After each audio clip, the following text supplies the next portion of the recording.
adamlar yurdumuzda o dünyadaki täzelikler bilen tanıştıryan Türkmen portaly Hepdäniň täzelikleri. Türkmen portalyň Hepdäniň täzelikleriniň şu sanına.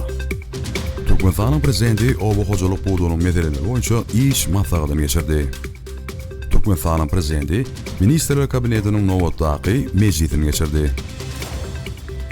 Äkli halk bağ ekmek dawaratynyň şäklerinde Türkmenistanyna 500 000 gowrak nahal oturdurdy.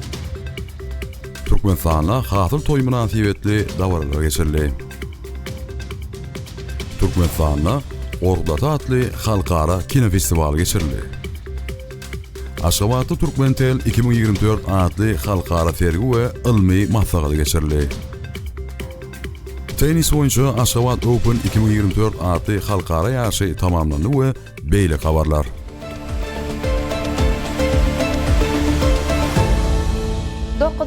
Noyabrda Türkmenistana ähli halk bağ ekmek dawaraty geçirildi. Onuň çäklerine dürli görnüşli agaç nahallaryň 539.185 düýbe killi.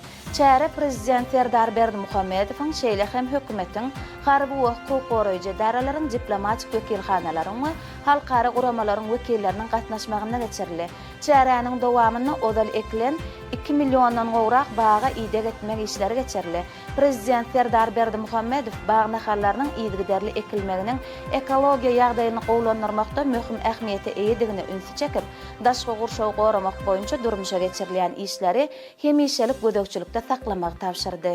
10 noýabrda Türkmenistana hasyl toý münasibetli dawaralar geçirildi. Garagum derýasynyň Aşgabat şäheriniň çäginden geçýän böleginiň kenary esasy bayramçylyk çäreleriniň geçirilýän ýerine urildi. Açyk asmanyň astyna Oba hojalygyna we gaýtadan işleýän senagatda gazanylan üstünlikler bilen tanıştıryan sergi uraldy.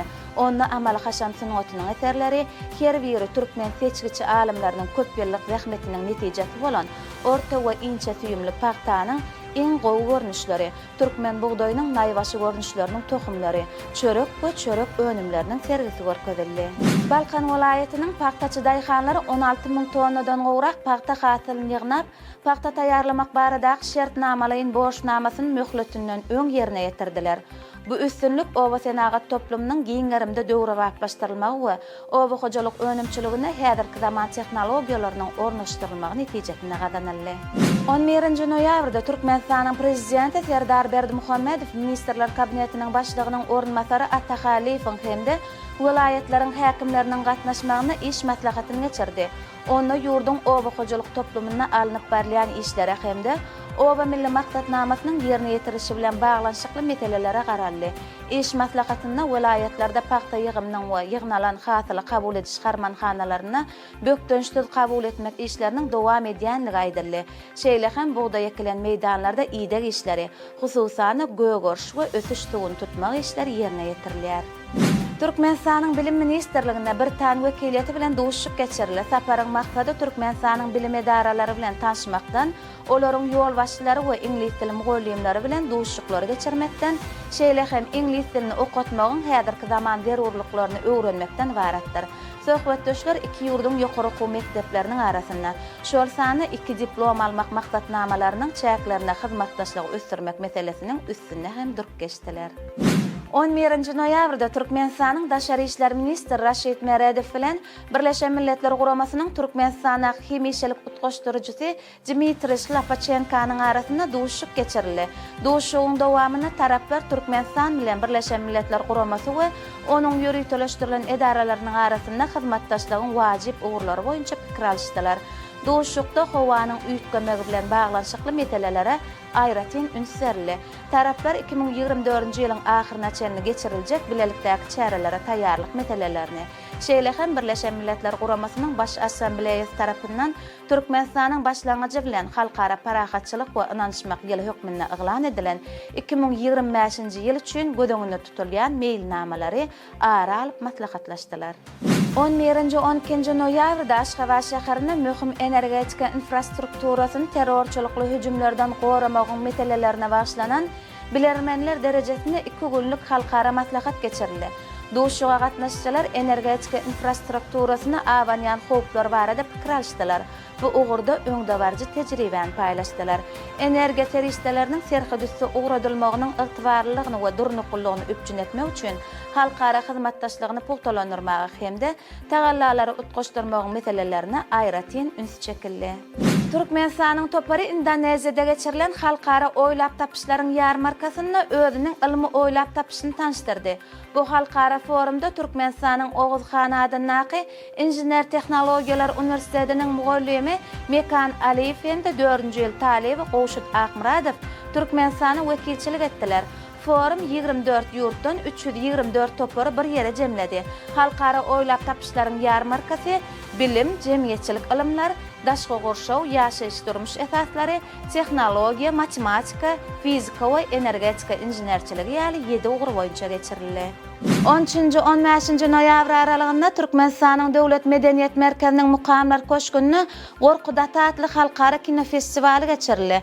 Bu halkara çäre türki döwletleriň wekilleriniň gatnaşmagyna geçirildi. Onuň maksady kinematografiýa ulgamynyň hyzmatdaşlygy pugtalandyrmakdan, kino süngatyny ösdürmekden, dünýä jemgyýetçiligini türki halklaryň medeniýeti bilen tanışdyrmakdan ibaretdir. Kino festivaliň çäklerini tomoşaçylara Aşgabat kino teatryna, Watan we Türkmenistan kino konsert merkezlerine, Türkmenistanyň we daşary ýurtlaryň kino satlary tarapyndan döredilen filmler görkezildi. Meden çäräniň çäklerini daşary ýurtly mehmanlar gadymy äne ugalasyna we Seyit Cemalettin mescidine, Türkmen halysynyň milli muzeýine, Maktumul Pragy meden seýilgäk toplumuna baryp gördüler. Şeýle hem Aşgabat mehmanhanasyna türk soýa agda ýurtlaryň kinematografiýaçylarynyň duşuşy geçirildi. Meden çäräniň jemleýiji güni Mukamlar Köşküne halkara kino festivaliň ýeňjilerini sylaklamak dabarasy boldy. 13 noýabrda Türkmenistanyň Russiýa Federasiýasynyň elçisi Esen Aýdogdyýew Ýewraziýa we Afrika halklarynyň assambleýasynyň baş geňeşiniň başlygy Svetlana Smirnova bilen duşuşyk geçirdi. Gepleşikleriň dowamyny Ýewraziýa we Afrika ýurtlary bilen Türkmenistanyň işäwür düzümleriniň, ýokary okuw mekdepleriniň we ilmi merkezleriniň arasynda hyzmatdaşlygyň meseleleri ara alınıp maslahatlaşyldy. Türkmenistanyň Ýewraziýa halklarynyň assambleýasynyň günlerini geçirmegiň mümkinçiliklerine hem garaldy. 14-15 noýabrda Aşgabatda telara gatnaşyk telemetriýa habar beriş tilsimatlarynyň we teleradio ýaýradyş enjamlarynyň Türkmen Tel 2024 adly 17-nji halkara sergisi we ilmi maslahat geçirildi.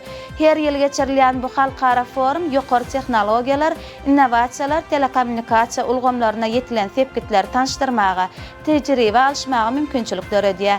Sergi dünýäniň 30-dan gowrak ýurdundan we Türkmenistanyň 200-den gowrak wekil, halkara maslahata bolsa 27 ýurtdan 250-den gowrak wekil, şol sany 40-dan gowrak hunärmen we bilermenler gatnaşdy. Maslahatyň çäklerine sanly özgertmelere, sanly tehnologiýalardaky innovasiýalara we kiber howpsuzlyga bagşlanan mejlisler geçirildi. Şeýle hem forumyň çäklerine bütün dünýä poçta birleşiginiň okuw seminary we sanly çözgüt 2024 innovasiýon teslamalarynyň bäsleşiginiň ýeňjilerine syla gowşuryş dabarasy boldy.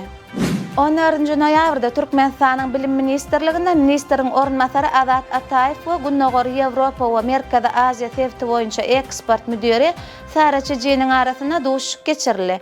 Taraplar bilim ulgamyna hyzmatdaşlygy giňeltmegiň mümkinçiliklerini ara alyp maslahatlaşdylar.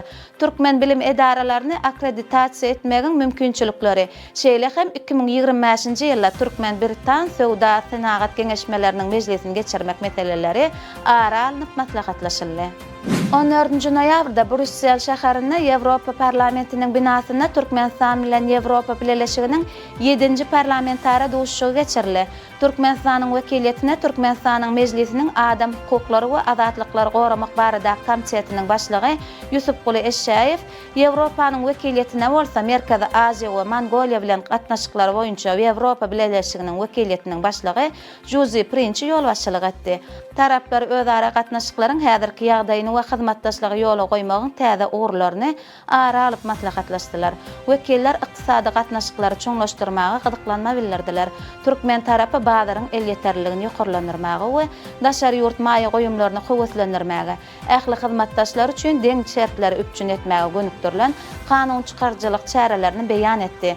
Wekiliýetler Türkmenistan bilen Ýewropa Birleşiginiň arasyndaky 8-nji parlamentara mejlisini Türkmenistana geçirmäge ulalaşdylar. 15 noyabrda Prezident Serdar Berdimuhamedov sanly ulga markaly Ministrler Kabinetiniň nowatdaky mejlisini geçirdi. Onda ýurdu durmuş ykdysat taýdan ösdürmek boýunça döwlet durmuşynyň bir näçe meselelerine garaldy.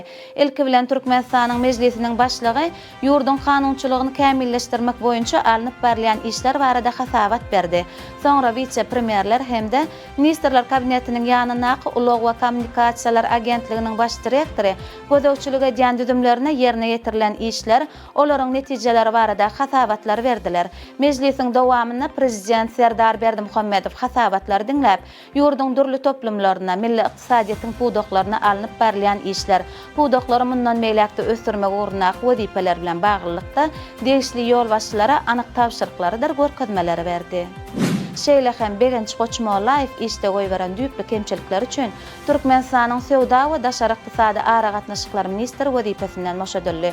Bu wezipeni wagtlaýyn ýerine ýetirmek Türkmenistanyň sowda we daşary ykdysady ara gatnaşyklar ministriniň ornmasary Kerim Erdogurwanowyň üstüne ýüklenildi. Türkmenistanyň Senagatçylar we Telekaçylar Birleşmesiniň müdiriýetiniň başlygy Nökerogly Ataguliýew Altay Synagy mehleti bilen Türkmenistanyň Ministrler Kabinetiniň başlygynyň sowda we dokma toplumyna gözegçilik edýän ornmasary wezipesine bellenildi. Türkmenistanyň prezidenti Serdar Berdimuhamedov degişli permanlara Ministrler Kabinetiniň nowatdaky mejlisiniň başyna gol çekdi.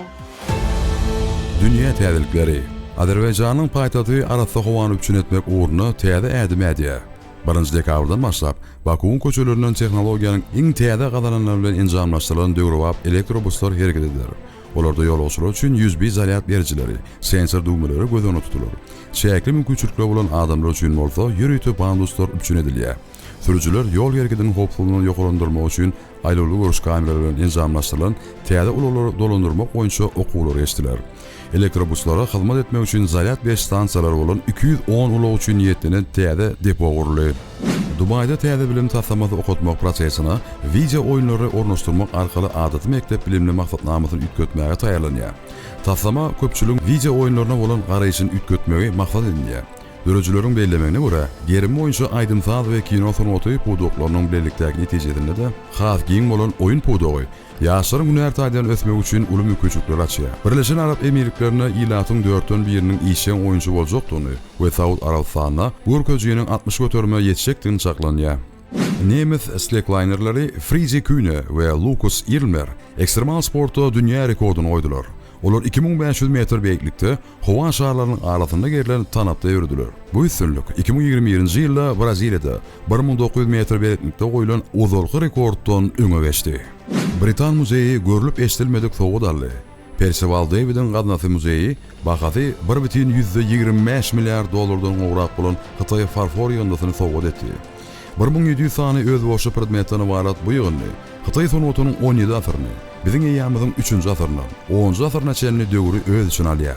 Bu ajaýyp eserler 2009-njy ýyldan bäri muzeýde görkezilýärdi. Indi bolsa resmi taýdan onuň gadnasynyň ýygyndlarynyň bir bölüginde görüldü. Ýygyny ýakyn wagtda Fiýagada urar. Olar Şanhaý muzeýiniň we New Yorkyň Metropoliten muzeýiniň mehmanlary görüp bilerler.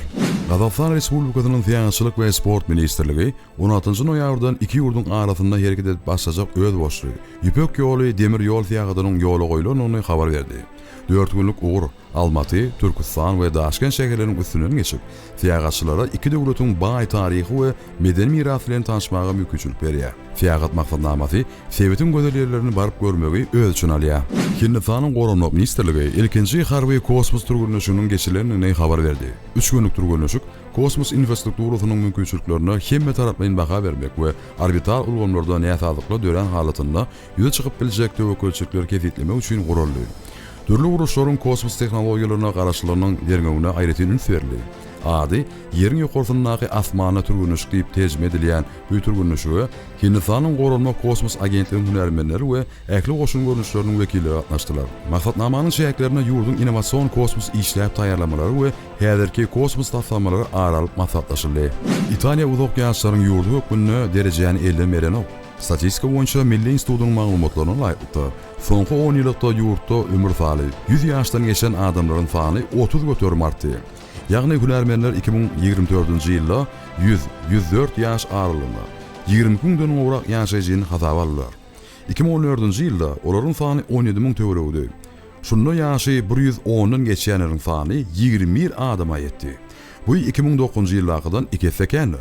Hünärmenler adassa şeýle uzak ömür sürýänleriň denanlardan belleýärler. Ýagny olaryň sany ýurdun uzak ýaşy raýatlarynyň 81 götürüm eýleýär. Sport täzelikleri 11-nji 16-njy noýabr aralygyna Türkmen paýtadynyň Olimpiya şäherçiliginiň tenis toplumunda 14 ýaşy şeýle ýetkinji oglan gyýlaryň arasynda tenis oýunçy Aşgabat Open 2024 adly halkara ýaşy geçirildi.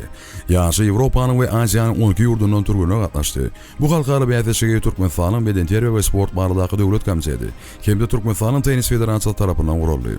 Sport bölüginden daşary ýaşy gatnaşylar üçin muzeýlere, haýwanat bagyna, sirke we halkara ahalteki açylyk sport toplamuna barıp görmegi öz üçin alýan baý medeni maksatnama taýýarlandy. 16-njy noýabrda tenis oýunçy Aşgabat Open 2024 adly halkara ýaşyň jemleýici oýunlary we ýeňjilere fiýrelamak dawraty geçirildi.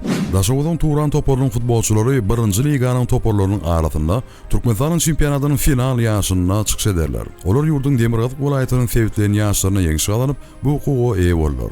Bäýteşiň final taparyna ýeketäk ýolunma urnak görüş. Daşow welaýatyna 8 toporyň arasyna geçirildi. Olar 2 aýlyk görnüşinde öz meýdançylaryna we mehmançylykda bir-biri bilen güýç ýynaşdylar. Turan ähli oýunlarda garşydaşlaryň üstün çykyp barynjy orna eledi. Topory bu üstünlüge başdaýalymçy Alibek Sapaýew alp bardy. Daşow welaýatynyň sevitlen ýaşynda o toporundan Azizbek Rozimow iň köp gol geçiren oýunçy boldy. On gatawynda 20 ýaş gol bar. Türkmenistanyň Içeri işler ministrliginiň köpetag topory jemleýici 20-nji taparda Fenagat Bankdan 6 gatawynda üstün çykyp, futsal boýunça Türkmenistanyň Naýbaş ligasynyň 2024-nji ýyldaky altyn medallaryna munasip boldy. Kümüş medallara Fenagat Bank topory munasip boldy. Deňiz toporynyň futsalçylary bürünç medallary eýlediler. Bayrak oşuşda barasında möwsümiň iň gowy oýunçylary fiýlalandy. Ýeňjilere we bayrakly ornlara munasip bolanlar.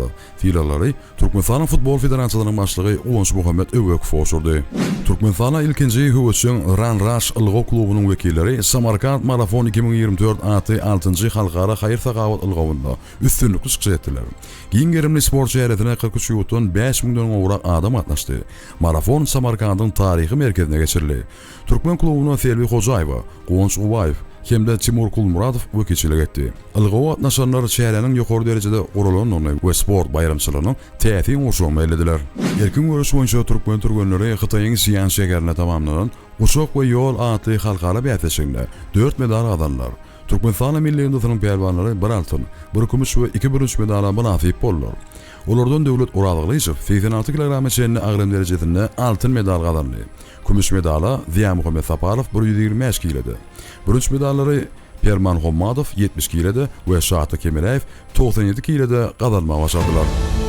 Mehriban adamlar, size yetirmek isleyen täzeliklerimiz şulardan ibaret. Ähli habarlar bilen Türkmen Portal web-saytymyzdan dolugyna tanışyp bilersiňiz. Ýatdan çykarmaň, Türkmen Portal siziň iň ygtybarly maglumat çeşmäňizdir. Sag bolun.